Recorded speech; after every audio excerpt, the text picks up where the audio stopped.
Welcome to Bravo's The Podcast, where we dive into the heart of employee and customer engagement. I'm Sejean, and at the Bravos, we are building a global community to tackle the challenges of engagement and inspire real change in workplaces. Each episode, we give the floor to experts and passionate professionals who share key insights and personal stories to help you enhance your work environment. Whether you're joining us for the first time or you're a regular listener, get ready for some enlightening conversations. Welcome aboard. Inez Senecaut. Hello. I'm super happy to welcome you on the show today. Why? Because this is the first show of Bravo's The Podcast.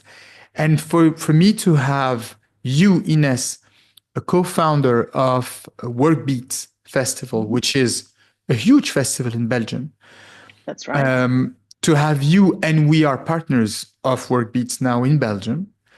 It's a pleasure, an honor. I'm excited like a kid. And Ines, I would like to ask you if you can tell us who you are, introduce yourself, as if I were maybe a kid of 7 years old. What do you do and what drives you, Ines? Yeah, well, I'm excited too to be here on this podcast of Bravos.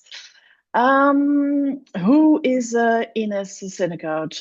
That's what your question was. Well, I'm a mother. First of all, I'm a mother of three daughters, and very recently, exactly 1 week ago, I got a cute, very cute little granddaughter, Cecilia. So yeah, I'm really excited at this moment. Beside of that, Congratulations, huh? yes, thank you very It's a much. big step in life. Wow, well done. Well, they always said it. Being a grandmother is totally other things than being a mother, and yes, it is. It is. What do you Beside of do, that, Ines? yeah, What's your occupation? What do you well, like to do? I've spent many years in HR. In HR, I founded my own recruitment company. I chaired an HR association in Belgium, in Flanders, the Flemish part of Belgium. And now I manage career coaching with my own leading coaching company. And of course, I'm just as you mentioned, I'm the co-founder of WorkBeats, a corporate well-being, and of course, from this year also employee engagement with Bravos. We are spreading it out into the world. That's my occupation right now.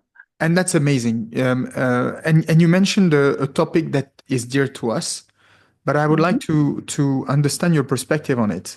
You talked about corporate well-being, and corporate well-being is something that is used in multiple ways and not always in a healthy way. I know a lot of places in the world where people claim that they are focusing on corporate well-being, and they're not. They just say it. What's your perspective on corporate well-being today, and what's your view on how it should be? Okay. Well, corporate well-being it's not something fluffy. It's something really, it's a DNA into the corporate strategy. If you manage to have your people healthy in multiple ways. I mean, there is a mental aspect of well-being, but there's also the relations, the social aspect of well-being, not at least seeing and looking through that your employees all have a good financial basis on which they can build their career, but also build their personal needs, and looking for their family and so on. So financial well-being is as well something that's really important in corporate well-being. Now, I mentioned the three aspects of well-being. And nonetheless, there's also the digital part. We all know that AI, digital, IT has been there for several years, and it will never stop being there. It will evolve each day. But how you manage that and how you think that that people have to be digital all the time or not. Huh? It's Mm. like how should I say? It's like hygiene. Yeah. You have to have a good hygiene, but also digital hygiene. You don't have to be on air or online every time from 6 o'clock in the morning till 12 in late night or even more. No, there has to be some procedures, even if they not have to be all in written, but it's the mentality of an organization, of a company And I'd like to come to deal back with to that. this aspect of the digital Mm-hmm. and what's the place of human beings there. But let's come back to the first one because you mentioned corporate strategy, that Mm-hmm. corporate well-being, and you mentioned the dimensions of corporate well-being. It should be a corporate strategy. And my frustration sometimes is that anything well-being, anything engagement, anything focus on human beings is Mm-hmm. too often, to me, used as an afterthought. Okay, yeah, we need to. Yeah, yeah. Why is that, and how can we change that? Why is that? Well, I think that I really profoundly think that well-being and also engagement is not an afterthought. It's the core. It's the core of everything. Well, we work even if we have all machines and IE and so on, but people are still the ones who make things, who make the software, who make the products, and who are there in the core of the company as well as the others. So we have to see that there's a good, I should say balance, but sometimes balance is also said as a fluffy thing. But I mean with balance that you have to take into account that both of them are equally important to get your product to get your company boosted as well, that there is a good performance, that there is a good engagement of people, so your company, your team can grow, can help growing the company as well. So It's both super parts. interesting because when you're saying what you're saying, it seems that there is a clear widening of the perspective of work from doing to being, Mm-hmm, like mm-hmm. from just being valued for just what I do, which is what I call human doing, and anybody would call that human doing. And I Yeah. think this has been the corporate culture for a long number of decades, where you only exist through what you do. But you're saying that no, since we spend so much time now in a career, we're going to change places and to retain people, to make them feel that work is a place of life, not a place just of doing. We need to Mm-hmm. switch from human doing to human being. Is that Yeah, so? yeah, that's really that's the core. You in be to be, and everyone has his own needs. Everyone has his own place in the company. Not everyone can be the same. Not everyone has to Mm. be the director. Not everyone. Well, you have to have your workman. You have to have your sales. You have to have your finance experts, consultants, and so on. Everyone has his own experience, has his own capacities, qualities, and so on. And if you can let people be as good as they are in what they do and what they can give the company, in fact, be there for the company. Well, that's valuing people, and valuing people is also by letting them see that they are valuable, that they are, that they matter, in fact, and that you look after the well-being of them, of the people, that you see to it that employee engagement as well is is occupied and is being taken care of. So yes, let the people be and let the people grow, and let by that grow the company and grow the performances that Yeah. are inherent there. Super, and thank you for uh, that clarity in the explanation. I'd like to come back to what you were saying about the digital Mm-hmm. human beings. And there are a few aspects you mentioned, being on air, and we know it, being on air and being in conference calls all day long is draining. It is draining not only because you stay continuously in front of a Yeah. screen, looking at Mm-hmm. yourself and looking at others rather Mm-hmm. than being with others. So to me, it plants. There are two questions that I have for you, if you don't mind. One is, Okay. do you have any experience or any view, any point of view on the ratio that we should have in terms of the time we spend on screen versus the time we spend either working or the time we spend with others? That's the first type of question. Is there something like this that you came across or some practice that you would like to share with us? And the second question is remote work. It's a difficult question. It is not an easy question. I would Yeah. like to understand what's your view and your experience on that. Yes, yes, entirely. Yes, partially. No, only office.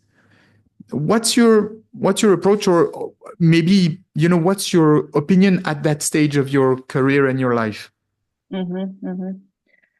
Um, well, I start with second question, Okay, start the second as you question and said. I'll come back So on the first. Yeah. yeah, so the remote work, yes, no, partially, and so on. I know there are many, maybe not many, but there is research concerning remote work, and every company is struggling with that. The times we were at Corona, nobody could go to work here in Belgium. I'm speaking now. Mm. Um, so they were forced to change everything and to go remote, and only on the remote cycle. But they were still in the mindset of working physically together. So we had back-to-back meetings. I think you know that Oof, as well, and many people that was tough. were in that, and Yeah, that was devastating. That was not good. it That we was. also after a bit of time. But am I before in favor or not in favor? Well, for me personally, Mm. I'm convinced that in many jobs, a hybrid way of working is efficient, Okay. because you have different things, stages of working. You have stages where you have to focus on making analysis, or making reports, or making other stuff. Then it's very good to to be in your focus moment, and if you can do that at home or in a box, wherever, it's totally good, and then your brain is working very rational and very focused. But if you need to have conversations, and to come to very critical points of where we're going, strategy, for example, and where are we going to, what is our new strategy on sales or on something else. It can be very clarifying and meaningful if you come together in one room, if you have a brainstorm, if you have, Mm. I know you can do this on Zoom and Teams and other things, but I think that um, having a meeting online is not 100% the same as having the No. meeting face to face. Do you have them? Do they have to be all the time face to face? No, I think well, there is the good perspective of efficiency and also having the social aspect of seeing each other, of not only the brainstorm, but then afterwards have a coffee together and on the machine or in the Mm. hallway. Yeah, yeah. Those aspects are very important for the team, for the spirit, for working together, but also for your brains. You can, yeah, just ditch that digital side and just be in the physical world. Look out the window, walk together through the machine or whatever. So for me personally, I think the hybrid way um, Is the way, is is a, the most, yeah. is the good way. I know when you're a nurse, well, you can't do everything, or some tasks digital, and also for workmen and so on. But when you have the possibility in the shifting your job, in seeing what tasks can be made digital, what tasks have to be made physically, and so on. It will be a good thing for the next years and for people as well to work in that position. Yeah, and to me, Uh, it answers, in fact, to me, partially the first question, which was about the mm-hmm. quantity, because by answering Yeah, what you're answering, this type of mix is yeah, definitely something that is important. I think, and we all agree, it's common sense that spending a whole day in front of a camera is not healthy for anybody. So that's for sure. And to me, if I build on what you're saying, I would say that even if there is virtually every task that can be done online, to mm-hmm. me, beyond even the task, and you mentioned that, the simple fact to be with people, to also provoke what we call serendipity, meaning, Yeah, you bump into people randomly, say, oh, I was thinking, discussing with people and of generating course. ideas. You don't bump into people when you're remote. At the same No, time, working remote is something that is super nice as well to organize your day the way you want, and I hope that with all the episodes we'll be capable to have some kind of a shape of the opinions of everybody on how it should happen yeah, and what's the best way to do it. Ines, I have a last question for you, for okay. our audience, and you see how fast it goes, huh? Yeah, it really Very is. quick, Yeah, huh? very quick. Ines, if there is something that you would like to say to the audience, and our audience are people who take care of others, people who manage others, what would Mm-hmm. you like to tell them? What would I like to tell them? Well, first of all, I think that everybody has the right to see what's best for themselves. You have to feel, you have to be aware of what you as a person, but also your style of working, your brain capacities. You have to be aware of what's good for you, and you have to be able to say, yes, I'm going for this. Yes, I'm passionate in doing that, but also that are my boundaries here. I'm not feeling very well. I want to, yeah, to make some notes here. I want to tell you to tell you how it would be an asset for me to get in acquainted, or to get in the workflow.